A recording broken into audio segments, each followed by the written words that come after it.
The United States of America has expressed confidence in the progress of the Gaza ceasefire plan, with Vice President J.D. Vance saying that implementation is going better than expected. J.D. Vance arrived in Israel today, his trip coming amidst the fragile U.S.-brokered ceasefire in Gaza that has teetered over the past few days. Speaking at the Civilian Military Coordination Center in Kiryat Gat in southern Israel, J.D. Vance praised Israel for its close cooperation in executing U.S. President Trump's Gaza peace plan. The Vice President said coordination between the U.S. and Israeli forces has been exceptional, calling it a sign of growing trust and alignment between the two allies.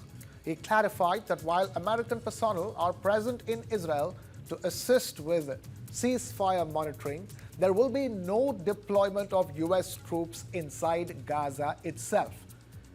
Vance also made it clear that any decisions regarding ground operations or troop presence in the region will rest solely with the Israeli government, not Washington.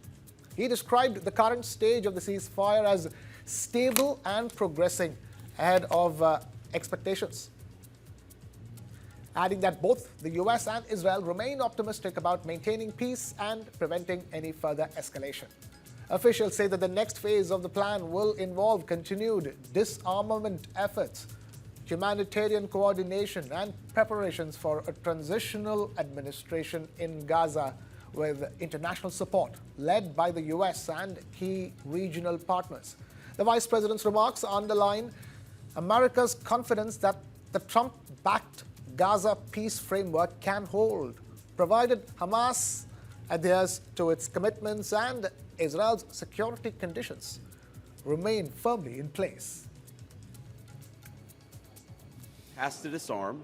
It's that Hamas has to actually behave itself, and that Hamas, while all the fighters can be given some sort of clemency, they're not going to be able to kill each other, and they're not going to be able to kill their fellow Palestinians. Now, again, that's going to take a little bit of time. We're talking about how to set up the security and humanitarian apparatus to put all this in place.